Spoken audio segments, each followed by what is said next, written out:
Welcome to New Earth Lifestyles. The Mindfulness Bowl, reminding us to breathe and relax. And today I need to breathe and relax more than normal, so I am starting off with a gong or the singing bowl, helping myself to come in. So I invite you out there to also take this opportunity to breathe, relax. As you exhale, release all tension out your out breath, and settle into a lovely hour of New Earth lifestyles, concepts and thinking, ways of looking at life that perhaps you haven't looked at before. Thanks for joining me today. Pardon me. Winter, February 2015. Today, I have a very special guest on my show. I hope you enjoy the show today. Susan Morgan, talking about dreams and her Mystic Dream Center. Welcome, Susan. Thank you, Jane, for inviting me very much, even though it's snowing and it's crazy out. It and is it's snowing. Supposed to continue through the weekend. I mean, oh my goodness. Well, let's have a little mindfulness too. Yes. All this lovely snow that we can't seem to stop having. Yeah, it's actually beautiful out there today. It's big, fat, fluffy flakes. Fat, fluffy So- flakes, Yeah, alliterations. exactly. I love alliterations, actually. I'm partial to alliterations. Partial. Great. So welcome, and tell us, at some point today, now I'd like to hear about how you got into doing this, and is this something you've been doing all your life, or did it come along in your transformational process in your life? Mm-hmm. And then you said things are changing in your professional dream center life. Well, I'm expanding it out, yes. Ah. So about 15 years ago, give or take, Okay. I started working with my dreams. Okay. My night dreams, my sleep dreams. I took a couple of classes and courses with Robert Moss, who teaches globally, and I thought, oh my goodness, if this is what I'm doing every night, I'm going to work this to my own advantage. Primarily, we dream the future, all of us, all the time. So if it's not looking like something we want, then we adjust our waking life, and our dream quality improves. Our dream memory and recollection, all these things improve dramatically. How did they improve? By paying By- attention to them? Paying attention to them. And then, paying attention to them, and this is the main thing that a lot of times people new to dream work kind of like miss the point on. We have to take some type of action in our waking life on maybe not every dream, but a few of them. Some simple action. It could even be writing down a message to yourself on a Post-it note and sticking it on the fridge for 3 days. But it's the act of doing something physical in your waking life improves the dream recall and quality dramatically. It blows it out of the water. Out of the water. So, yes. Woohoo. And without that, you won't get too far. Without that part of it. Well, paying attention to your dreams and doing something physical during the day to acknowledge them. Something is tangible. I something call it tangible. honoring the dream. But it's something Honoring the dream. tangible. Something, like let's say when I first started doing this, I had a number of hawk dreams. So, a lot of, and then I started having hawk experiences in my waking life, like hawks flying very low over me in a circle. Okay. I mean, like very low, like 50 feet above my head, Wow. like making me go like this. It's pretty big, and you had them in your dream first. Yeah. So I got a hawk feather. I somehow was able to find a hawk feather right away. No big surprise. So that was one way of honoring that experience, and that continued to grow. So that's just a quick, simple way. I mean, I've written a book about how to do this, Power of Dreams. I wrote it a few years back. Power of Dreams. Yeah, it's on my website, Mystic Dream Center. It's also on Amazon, Kindle. You can get the download from me. It's pretty available. Excellent. So I started having dream groups in Connecticut. That's where I was living at the time. Okay. And then I moved to New Hampshire, and I just started doing it full time, dream groups. I was inspired, I'll put it that way, I was inspired by spirit to actually by a dream of a bear that was in the sleep dream, the bear is sleeping in my kitchen, and I'm upset in the dream. I'm actually crying in the dream because I was lucid enough in the dream to say, for me, maybe not anyone else, the bear represents healing, the medicine animal of healing. So I was crying in the dream saying, if I have a bear sleeping in my kitchen, it means there's something wrong. I need healing. This is not a good thing. And I went into the dream after when I woke up through a method, a shamanic method with a drum. As you know, I drum. Right. This is why I love you also, Jane, because you're a drum maker. Yeah, drum makers. So I drummed into it, and the bear said, no, this is nothing to be sad about. Go get a big calendar. And I did, a big one. And since then, every year I buy a huge calendar. And fill in 10 weeks from now, because your life's going to change dramatically. And I want you to teach as many people as fast and furiously how to understand their dreams for $20 to $25 a class, so that if they never see you again, they have a new relationship with their dreams, but hopefully you're building dreaming communities. To which I answered, I just bought a house, I have children, I will starve. And the bear said, no, that's why you get the calendar, because you'll be surprised what happens in 10 weeks. So I didn't know a soul. I knew one person in New Hampshire when I moved here. Wow. And That's a lot of courage. So you followed your dream. I followed my dream literal. And you listened to it. Yeah, and you started... I'm talking and walking the talk, or whatever they're saying. Well, is. let's Yeah. have a little mindfulness, Belle, to the walking the talk, doing what the dreams have told you to do, and this is your passion. It's pretty much passion / obsession. Obsession. Yeah. Become an obsession. Yeah, and I think it's, I'm inspired to this degree from the world of spirit. There's no logical, linear reason for me to be this passionate about it, but I am. Well, there is no logical reason for passion, is there? I mean, No. It's not something we can think about. It's No. it's kind of right-brained anyway. Yeah, exactly. Intuitive, soft, and feminine. Yes, exactly. So I teach all over New England. I teach Great. now in Florida. I've Oh, taught wow. in North Carolina, South Carolina. I have a group in Columbia, South Carolina saying, come down, like Wow. right now. And so, I just have to get myself a little more organized, and I could even It's a good go place to for- be right now with all this I snow. know. I'm thinking, I'll tell you what, next winter's not going like this winter. I will not be here as much. So, only because I can also make a living in the warmer weather in the winter. Sure. Everything's Why not? canceling, as you know, up That's here, right. right? Everyone's like, no. Nobody can get anywhere. We're all snowed in. Right. I'll even drive. No one else will go to the classes, though. They'll say, no, thank you.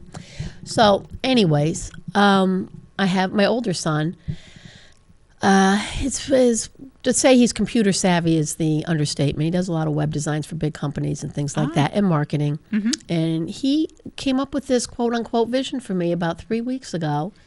Is overhauling my website, which is not quite done yet, but it's getting there. MysticDreamCenter.com. And this is my Mystic Dream Center is a nonprofit. I created this nonprofit, and it is with the goal that long after I'm gone, there are dreaming communities, and that's the beauty of a nonprofit is it continues in perpetuity. Whatever, not that there's any material possessions of Mystic Dream Center, but if there is anything acquired, it can't be sold. It can only be handed away to other nonprofits. I This is see. the beauty of a nonprofit that I like. So Oh, I didn't realize that. yeah, and I do a lot of work. I mean, for years people said you should be a nonprofit, almost like a joke, because I'll do this for a song, what I do. But so I take it very literally. So with the idea of my vision of a community, and that's really it, I want a global community. I mean, it's good to make a difference in my neck of the woods, but the reason why I'm so passionate is I honestly believe in my heart of hearts this is how we can change the world. This is how really, through our dreams. Oh, absolutely. And that's a shamanic way, isn't it? Yes, That's what it the is. shamans are saying. And Yes. that's saying that this is really not reality, that this is we're dreaming our reality. Well, the indigenous people say the real world is the dream world. And what that means, it's not a poetic thing. It means, or a poetic understanding, the real world is the dream world, meaning everything is happening there, so to speak. There is really not far away. It's really like a layer over this layer. What are our dreams? The dream world where the departed are, that we dream the future, the past. We can access all dimensions. We have access to transpersonal help, whether or not anything was ever embodied. We have all kinds of stories all coming through. Now it comes through, for the sake of this explanation, through, let's say, like a funnel. Not exactly, but that's how I see it psychically. Okay. And then it comes through each individual through their conditioning. So my conditioning used to be even worse than it is now, of what did my family tell me who I am, and what did my culture in this time period, and what are all these things that I've adopted as belief systems, and I've put, so my version of coming through the dream world of the reality is all skewed, good and bad, from my perspective, our own individual perspectives. It's untainted from the dream world.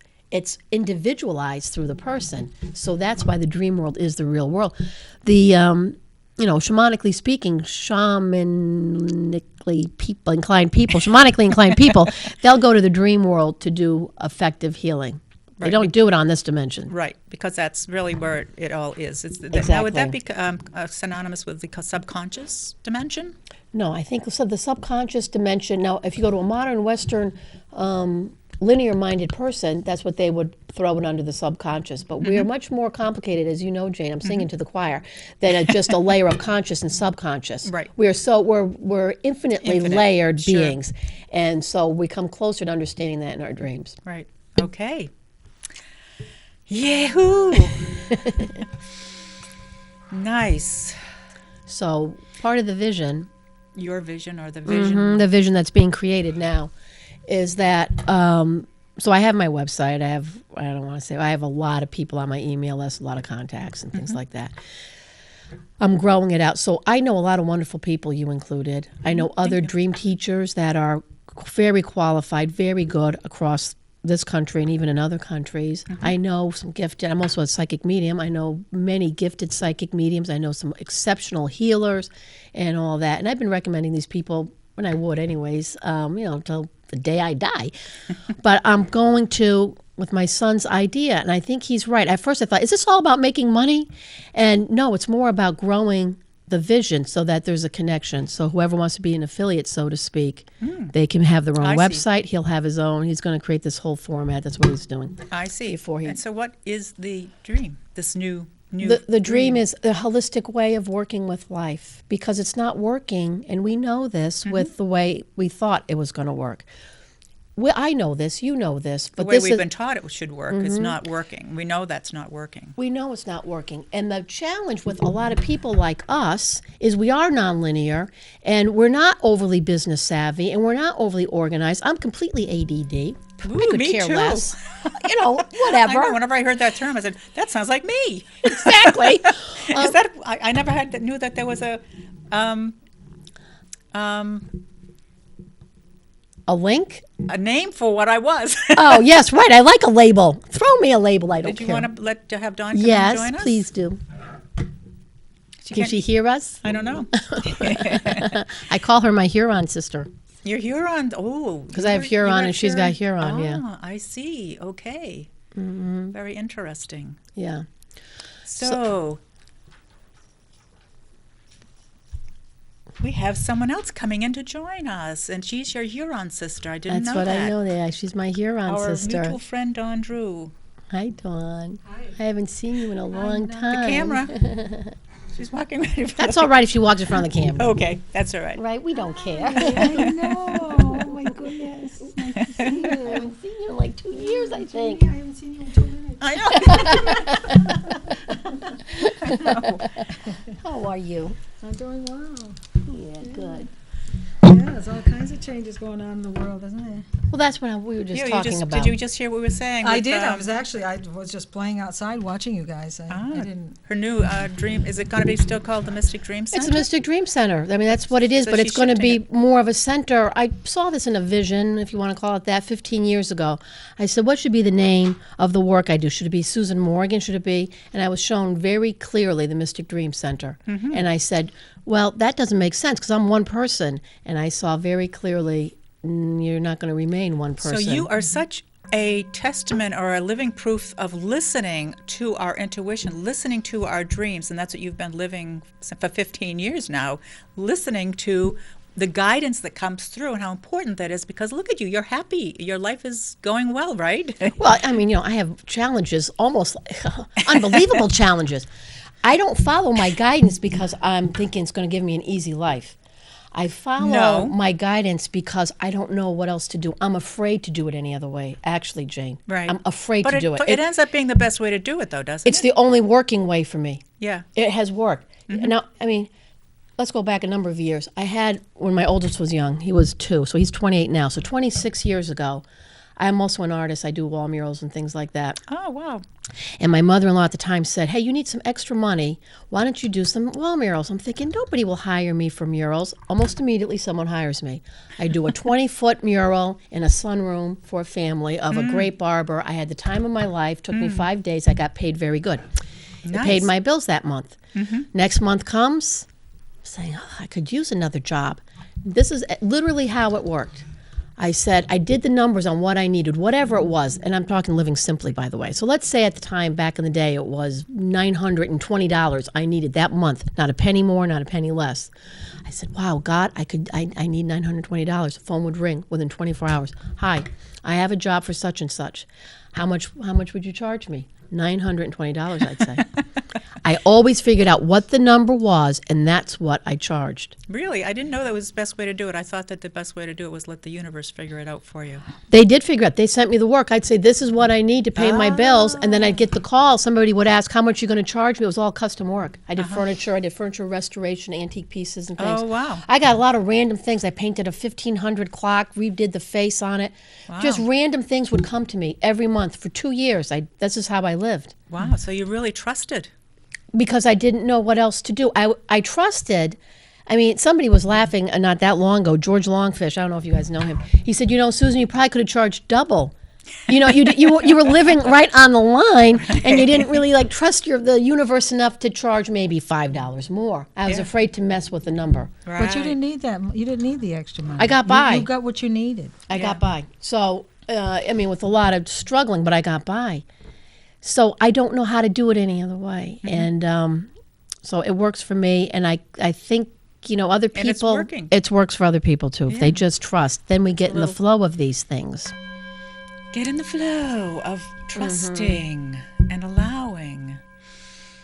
Well, And getting what you ask, but you ask the universe. Well, Now, is there a way allowing- that you ask specifically? well, no, I look at it's almost like a desperation. Well, I work with the world of spirit. I can see them easy. I work with them. This has been pretty much my whole life. Really? So you've been seeing spirit all your life, or Pretty much, being yeah. intuitive, or what do you call it? Yeah, and Or very reader? prayerful. Even when I was young, I prayed every day, even when I didn't have to. I used to go to church every day when I was 9. I'm a little extreme Now, does that have about something to some do with being things. Hurons? I never went to church every day. The Hurons were known as some of the gentlest native people there are. Oh, they yeah. they would not go to war. They were also associated with healers. There was more healers from the Huron tribe than any other Really? tribe. They were one of the Interesting. first Yeah. 3 original tribes, countries in all of North America, the Hurons. Yeah. That's from the Lake Huron area, and this whole northeastern United States, Canada. My Southern- ancestors are up in Quebec City. Yeah. Quebec City. Yeah, that's where they were. Uh-huh. Were yours in Quebec City Yeah. too? Oh. Yeah, yeah. I know. We discovered this a while ago. And you're both Yeah. intuitive readers. I mean, It's- you're both it's- psychic, Yeah, psychics. right. I wonder It's if not there's surprising. a connection to being a native. I think so. Yeah, I think so. I don't Because they think were- you have to be native to be intuitive. I think No. maybe it makes it easier. Maybe, yeah. And on some level, maybe accepted by certain members of the family more, maybe? No, No. I think No. in my case, I think we forget that we have the ancestors working with us all the time. So I'm aware of my ancestors, and I'm aware of Native Americans that maybe were not even blood relatives of mine that also help me. So they're shoving me along at the same time. Do you have that same Oh sense? yeah, it's. I have a great connection with the ancestors more lately, since I've been really calling them to come. The power that I have seen naturally all my life is through the nature, through the animals. The stories that I could tell you that I've had direct connections with nature were just phenomenal. I had a moose Yeah. follow me one time. And the only reason it didn't come right up to my face was because I was so excited. I grabbed my camera to take a picture, and as soon as I put that camera up to my eye, it took off like a shot. Right. But it was coming right at me, and I kept looking behind me, saying, is there another moose behind me? Oh, my God, what's going on? It was coming to me, Right. walking right across an open pasture to come to me until I pulled up my camera. It's just, Was that in New Hampshire? oh, yeah. Yeah, and if we could only, that thing about the camera, I Yeah. know that happens, it used to happen to me a lot, Yeah. but now I don't always have a camera with me. And I had a moose walk up to me also, where I walked behind my house. And it came out of the woods. It was a young, maybe a yearling moose. And I stood there doing my prayers in the sun.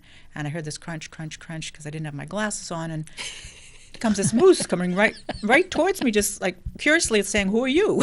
Because It they're came not like within afraid. 30 feet of me, and we just stood there, and I was saying I love you, and you're so beautiful, and all these things, and when I had enough, it just sort of went right past me and back into the woods. But What did that mean to you? that was really a connection to showing me that my power, I guess. It was sort of about my intuition, not my intuition, my introversion. I'm so afraid of people, but it was telling me, you're strong. You don't need to. Your self-esteem, you're very strong. It was sort of, at the time, I think I was getting ready to do a drum workshop with Moose, or not a drum workshop, but another, a discovery workshop with Moose Energy. Yeah. And it was sort of like coming to me and saying, acknowledging that this is the right direction for me. It was an affirmation. An affirmation, yeah. I had a dream about a year ago of a moose. In the dream, I'm trying to find my way in the woods. There's this big celebration with a lot of Native Americans, and I'm getting agitated in the dream, though, and I'm saying, I'm going to go walk in the woods. Who cares about all this food and making a big to-do over nothing? And I couldn't find my path in the woods. This is interesting in metaphor, right? In the dream. And a woman comes and gives me a flashlight and says, there's the path. I'm like, oh, there it is. And all of a sudden a moose appears. And in the dream I said, oh, no, now I can't walk. You're blocking my path.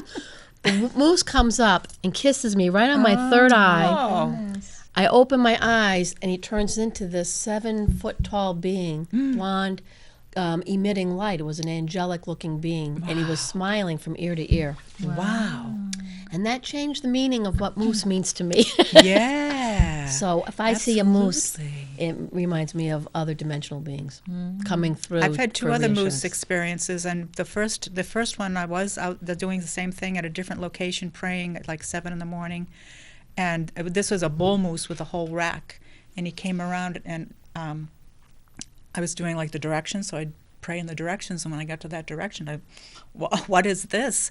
And my brain's going, is it a cow, like a bull, or, because I had never seen one that close, and so my brain's trying to fit it in, like, what is this? And finally I realized, the moose, and she stopped like on the other side of the stone wall from me, and stared at me, and then he just turned around and walked back into the woods with this huge rack. I don't know how they walked through the woods, but it was, Oh my God. it was kind of like, acknowledging again my prayer and my connection to the earth, and saying, you should be doing more of this. This is what you need to be doing. And then the second time I was initiating a rattle. I make rattles, and I took it out into the woods to initiate it. And these two pair of moose come running up this road. And when I saw the first two, it was like a male and a female. I think this was in the wintertime. I think it was in the fall, because I had a feeling that the hunters was scaring them up or something. And I actually started running in the other direction, because I didn't know if they're coming toward me and what they were going to do. But it was a pair of two females and two males, so two pair of moose. Wow. And so that Wow. rattle was a pretty big rattle. Yo, yeah. Did you tell the person that ended up with that rattle about I did, that? yes. That story went with that rattle. And hopefully that went to a really good person, I would imagine. It did, yeah. Yeah, Yeah, we know this by just the story, the background, the birth of the rattle Yeah. was with 4 moose. 4 moose, yeah. I mean, my understanding of reality is were those physical moose, or was it like my dream? 'Cause Exactly. Well, all this dream work, you end up saying like, no, the dream world really can be more literal, and the real world, quote unquote, can be less literal. And more of a dream. So that's what's been coming up for me lately. Did I create that? Is that something that I created? That it was spirits coming to me, giving this information through, and to acknowledge something for me? Because like my night dream, if let's say that this being had walked up initially, let's say that these were beings, let's just think out of the box. Let's say that these were beings that wanted to thank you for doing such nice sacred work and being such a gift. If you saw these big light beings coming to you, you might be a little concerned. Yeah, I might kind of like freeze and not, Yeah. That has happened to me before. So we can accept a moose, kind of. It's a little more fits in our quote unquote understanding of reality. Sure, it does. And also we can explain those stories. Those stories can come out in a way that other people also can relate to them and acknowledge them. But what you're saying really hits home with me as far as what we're seeing as something that we can put in our brain and really digest is important, whereas it could be, who knows, a creation of our own higher self coming in to give us a message, Well, I don't even look at it as I look at it as transpersonal. Transpersonal meaning not of myself. And this is a good topic. Not, I was going to bring that up when you said that Yeah, word. not of myself. Now, if you were to go to, with no offense, to a modern counselor or therapist, a lot of them think that the dreams, because everybody's got an opinion about dreams. Yeah, let's go. Right, Carl we all Jung's, do. Carl Jung's stuff. He started us studying dreams, didn't he? Well, no, Or a this has been psychologist. going on since the beginning of time, Well, I mean, right? All the yeah. indigenous people, they worked with the dreams because they knew, hey, we want to know where the food is. We better see who's dreaming. The Romans wanted to know, who are we going to conquer? What do the dreams say? Across yes, time, that's true. humanity has been moved. Joan of Arc did all her work by her dreams. She sat by what she said was the dreaming tree. All these things have happened through the past and still are happening. So, I mean, there's still all kinds of communities that work with the dreams, but we're so smart in the West. And so we say, well, every part of the dream is a part of ourself and it's part of our subconscious. No. And this is my perfect example of this. This is how I only believe in what I have experienced. Everything else I could care less about. That's your truth. That's how I just function. So I had a dream years ago that a man is sitting across the table from me and he slides a paper. I wrote about this in my book, Power of Dreams. He slides a paper to me and says, here's a poem, read it. And I said, well, I don't like poems. But I guess I'll read it because I do like to read. And in the poem, it says, my personality is still intact in my dream state. I'm reading it and saying, I'm climbing the mountains and swimming the seas and all this adventure. And as I'm reading it, I fall into the poem. I live an entire life. I come back out, and I'm sitting back at the table, and I said to him, that's a poem. That I like. And he says, you just read that the right way. I'm the ancient teacher of Rumi, and that's how you read Rumi. Wow. And I said, Rumi? So I wake up from the dream. This is before Google or anything. But I do go on the computer, and I type in Rumi, and I realize who he is, right? The most prolific, love Mystic. poet and mystic from the Persian mystic from like the 1100s. It was overwhelming to me. I contact this man who's translated a number of his writings into books, Shram Shiva in New York. He travels all over. And I share this dream with him. He responds immediately and says, well, it's a dream of initiation, and Rumi's been coming through to people for years. And when he comes through, good luck with that. He's got you. And he did. So I said, well, come and I'll host you up in Connecticut, in Mystic, Connecticut, to do this event. And he did. He brought this whole troupe of musicians and rugs and all kinds of stuff and did this unbelievable event. And everyone in Mystic was saying, how did you get Susan Morgan, Shram Shiva, to come up here and do this Rumi event when he's at Omega and all these famous places? Right. I said, I had the Rumi dream. You have a Rumi dream? He'll come, he'll follow you. This is transpersonal. Susan Morgan knew nothing about Rumi. That wasn't tucked in part of me. And something because of that dream resulted where I started writing poetry. And I did not like poetry prior to that. So transpersonal is your personality went into the poem? Transpersonal means something that's not me. And like I say, Transpersonal. I'm wonderful. Something that's not you. Something that's not me. I'm wonderful. I'm all encompassing and across everything. But somehow, even in my own magnificence, I'm not all there is to the universe. There's also Jane King and Dawn, and there's other. So we're all simultaneously everything there ever was in magnificent. That is a great definition. But it's because not I all me. Thought it was something different too, based on psychological definitions of. We've been, I think, fed a bunch of crap. greater than me, but still me. Greater than me, but still me is what I Not was greater thinking. than me. Something outside of me. I'm not everything. So Rumi, I honestly believe Rumi's energy, Rumi, the spirit of Rumi, saw Susan Morgan on some level that's not recognizable to the average working person and said, you know what, I think I like her a little bit, and gifted me a dream because he knows I live from the heart. That's bottom line. The work I do is from the heart. Otherwise, I'd be a complete crazy person. I cannot be categorized crazy because I live from the heart. That's my Live from the redeeming heart. quality. And what does live from the heart mean? Live from the heart. To you, what does that mean? I do what I feel deeply about.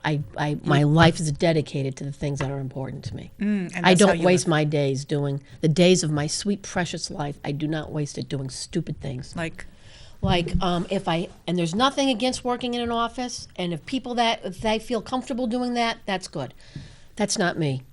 I'm an artist, I'm a poet, I'm a writer, and I'm a dreamer, and that is my gift to the world She's just and to myself. shaman, And that's shamanic practitioner as well. and that's what I am. Yeah. And that's what and with that comes a whole lot of everything. Woohoo! That's what she is. Living from the heart. And that's where I aspire to. I'm More and sure. more and Yeah. I mean, I'm not saying there's anything wrong with working in an office, I've done that. but I mean, I couldn't because of my. I was ADD. talking my ADD. I did work. I actually had a beautiful job years ago as a graphic illustrator. They gave me a desk the size of this with every art supply you could ever think of. I had a big windows next to me, New London, Connecticut, and I was paid pretty good. And I thought, this is the job, right? This is I should be happy with. And I kept looking out the window, thinking, I can't open the window. The window's so big, you can't just crack it open. I thought, Susan, get a grip. Don't start getting anxious. don't start getting claustrophobic. I just kept daydreaming about going outside.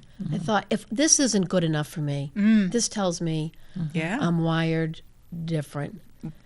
Totally different. You need the earth. You need to let your heart have what it's asking for. But what do the people do that, let's say, working at office jobs to pay their bills so they can keep a roof over their head, right? The argument would be, well, how do I live a life with heart? You live a life with heart, I would suggest, by doing things that also bring you joy.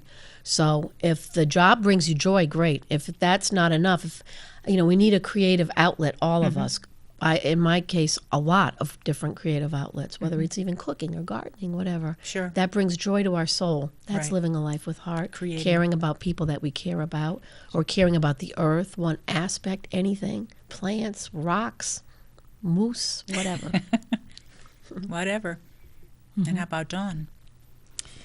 How about me? Well, I know that living from the heart is your desire. You're an artist, creative person. I am a intuitive. closet artist, yes. A closet Yes. artist. Yeah, She'll be coming out of that closet I will soon. be coming I out of the hope. closet, but I am a closet artist. Yeah, I've been an artist all my life.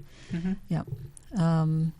Making jewelry. Making and- jewelry and doing energy Clothing. work, energy healing readings. Yeah, I do clothing, make clothing, and I had this line of Nana blankies because Yeah. I made my granddaughter this blankie, and she wouldn't let it go. Ever since she got it, she was like, "Oh, this is love." It was like giving her a beating heart. She was like, "Oh," and she would never let it go. And I just got a picture of her. She's 3.5 years old, and my daughter sent me a picture of her in a little car seat, and she's got her little Nana blankie all wrapped around her, like, life is just beautiful. And she had this big smile on her face.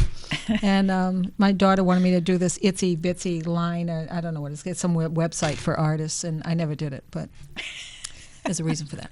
Well, maybe not yet. Maybe down Not the yet. road. Oh yeah, definitely down the road. Yeah, I've had some interesting changes of events in the last 4 years that have been like a volcano, and just I mean, all of a sudden Erupting. everything's different, and there's hot stuff everywhere, and you don't know where to step, and if you do, you get it up to your knees, and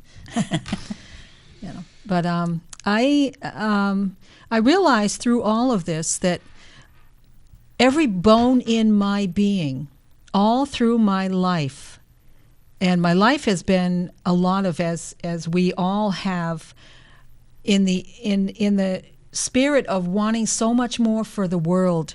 It's a struggle for us individually. We struggle to just, am I doing the right thing? Am I doing anything? Am I making, what the hell am I doing? We go through this regurgitation of, I mean, I'm almost 60 years old. Yes, I'm almost gray hair, almost 60. And it's still happening, but it's more and more at the very center of the volcano that's getting ready to just throw up this whole new life for people.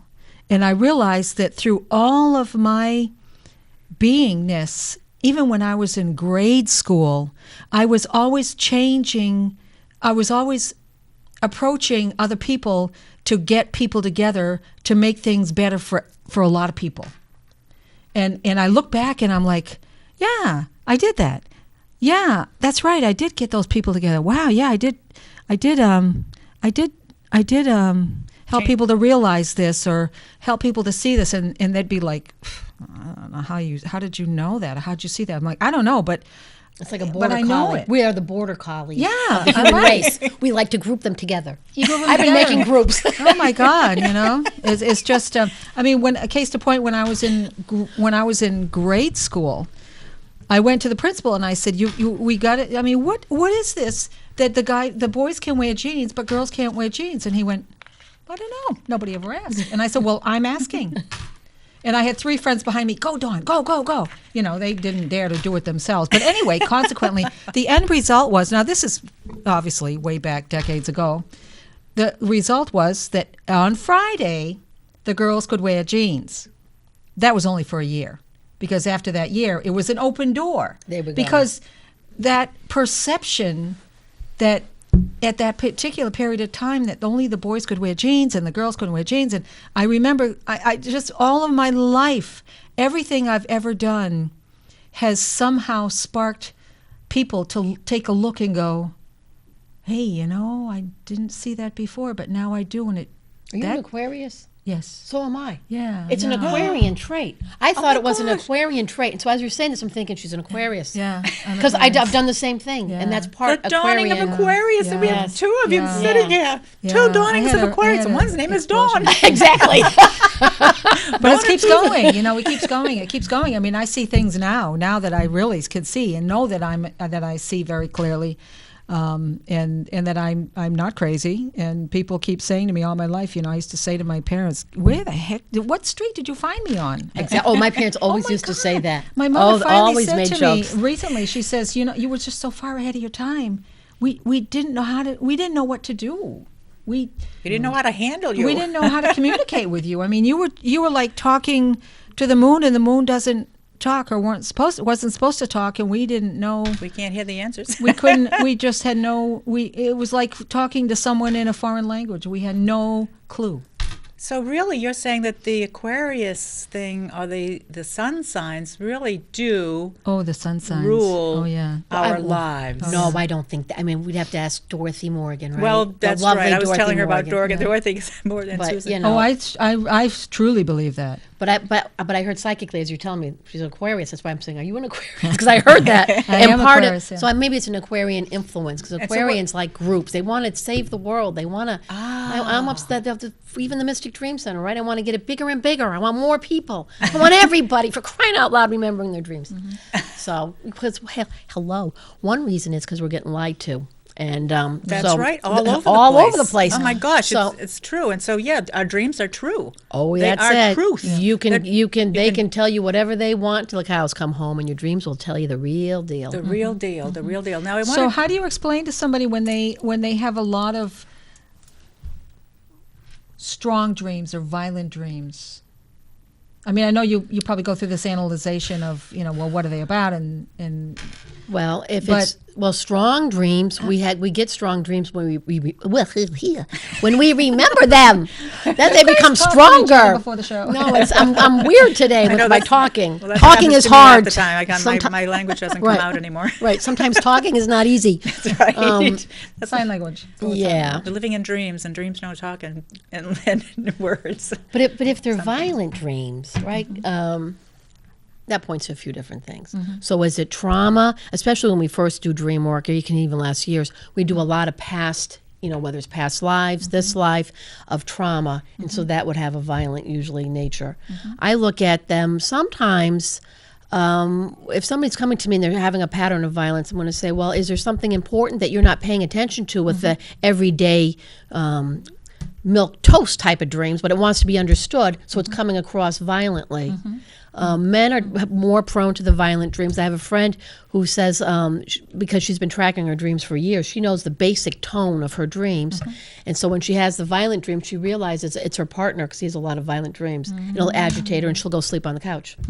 Really? So- Wow. You'll really connect in with your partner that We way. do. If there's any, just even being in the basic area, but especially if there's any contact, even like the legs touching, very easy we go into each other's dream world. We can do it consciously, through active dreaming, and we do it unconsciously through when we're sleeping. Active dreaming is kind of what I'm teaching. Active conscious dreaming, how to go into the dream state, into a sleep dream in an active conscious way, and get information that maybe you didn't get. So you would ask a question before you fell asleep? Or something? Well, I don't want to This tell is it. where it comes to the drums. So I'll have somebody share. This is the drum part, and why people need to get drums. So I Yes, the drum them drums. into the dream. So I say, remember the dream to the best of your ability.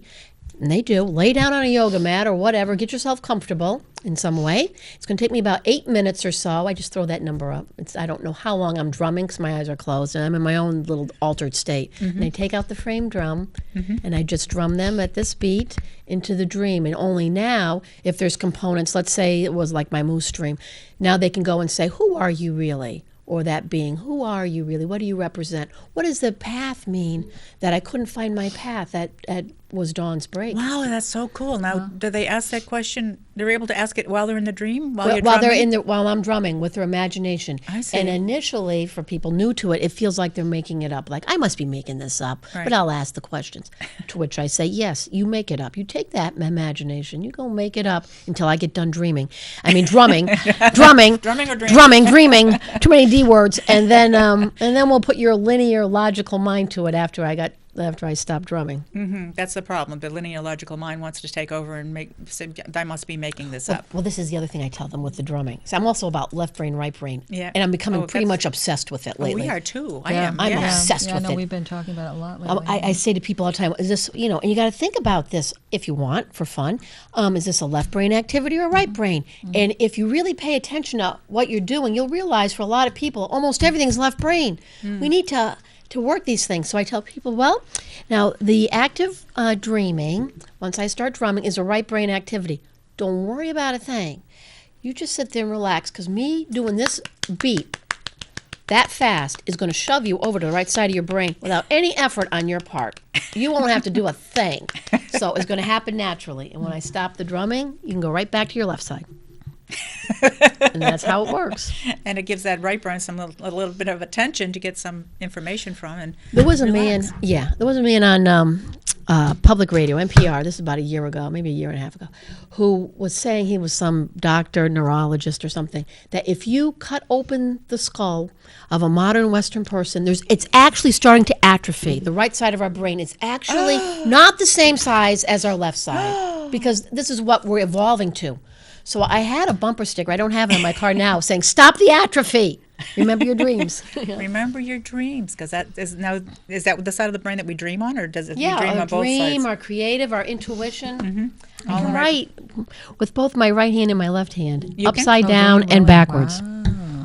Because I don't know why. Oh, It's you just don't- a strange thing that I've been able to do. Like everybody's got cool. quirky things. Yeah. My daughter can play the piano backwards, like facing the piano and play a song like this with her hands crossed. The entertainer. She did that when she was like 10 years old. I thought, she's taken my writing upside down backwards thing and really rocking it. taking off with it. I think Isn't that my beautiful? brain is not atrophying, No. and I've used, because I was an artist even very young.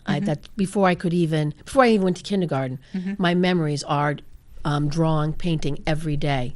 Same thing with my sister, who's also an artist, and And it was so stifled in so many of us. I know I wanted to be an artist, but it was so stifled in me by my parents. So they didn't give you anything to color or paint with. well, not that much. I spent a lot more time outside, and I remember those things you used to draw in the magazine. You draw this little dog picture and send it in, and Oh, you get yeah. a kit. And the guy actually came to the house because I had sent it in. And they were was gonna buy this whole art thing, and my father and my mother and I and this guy are sitting there in the living room. My father, are you sure you're gonna do that? Are you sure you're gonna do that? And he kept drilling it into me. You're not gonna, like making me Right. say no. Right. And so I never got it. So I had that kind of upbringing of my father and my parents not seeing the value of art. My parents didn't see the value of it. I But they think they actually- looked at it as a way to keep us busy. It was nothing. My mother had tacky art on the walls. There was, who was it that said, I think, was it Van Gogh?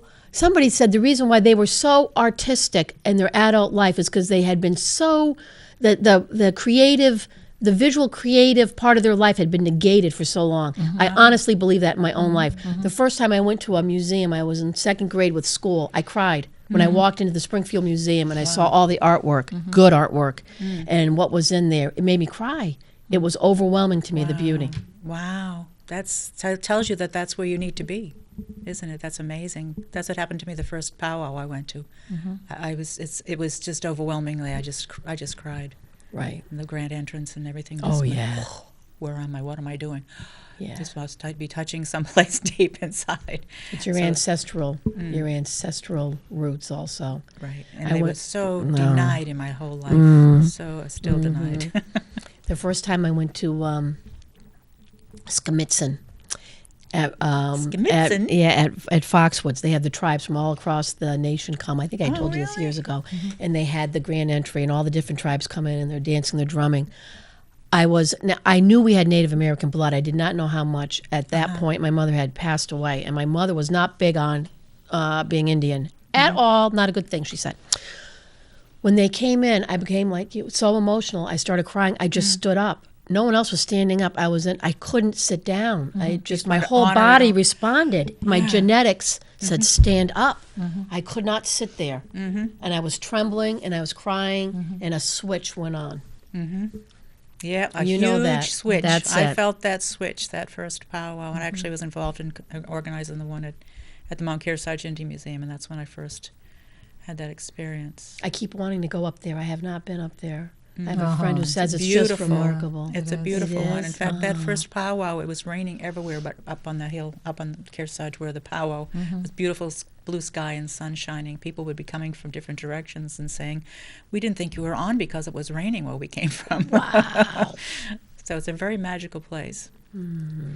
Yeah. So we're getting close to running it down time. We got a couple, maybe, 5 minutes left. I just Yeah. want to be sure we cover everything. This has been so exciting having you here and then having Dawn come on with you and so much energy flowing here. It feels really great, doesn't it? It does. We have a little Indian powwow going on Yeah. here on a snowy day in No, I Manchester. was going to say, where's your drum? Yeah. You always travel Yeah. with your drum. I always travel with my drum. It wasn't even in my car. And when I looked at it as I walked out of the house, it's always with me normally. And I just thought, that's why I think I feel like I forgot something. I didn't. It was my drum is still right by my front door. And we have a drum workshop coming up at your Mystic Dream Center in May. In May, yes. I can't wait. I can't. I've couple got a months lot away. of interest. Yeah, but in the winter it's kind of hard to have these classes, as you know. But Yes. yeah, May we'll have a good turnout. A good turnout. Yeah, and that'll be in Rollinsford if anybody wants to come. Rollinsford, yeah. I was just Yep. looking at the map. That's right across it's right on the main border.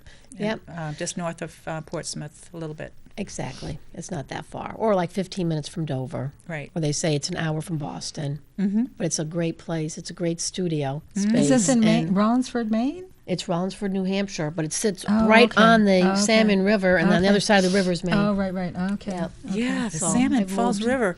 Oh, you did? So the Yeah. Well, my office, anyways. Okay. Yeah. So the salmon must have used to come up that river. You can feel it. That's another place. Just stand there. It doesn't even take that much of an imagination to just see what took place there 300 years, 400, 500 years ago. We can do this, as you probably already know.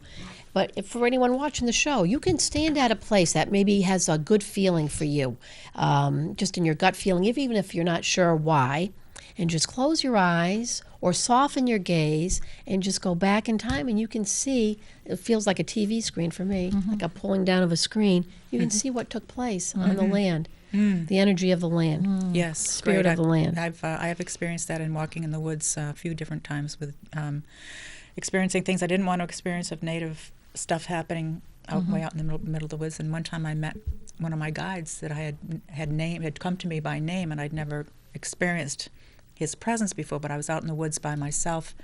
This is when I lived in Sutton, New Hampshire, and I was up by Fox Chase, way up in the woods, and I turned around and there he was. He was like a big mountain man. He was huge, just for an instant, and then he was gone. And whoa, and all this flood of tingling over my body, and this just wow. What a great! Thank you so much for showing me. And there was no fear at all. It was just a connection with the truth that had already come to me, but I hadn't seen. And see, the commonality in the stories that you've shared with the moose and with him is that you're out in nature. Yeah.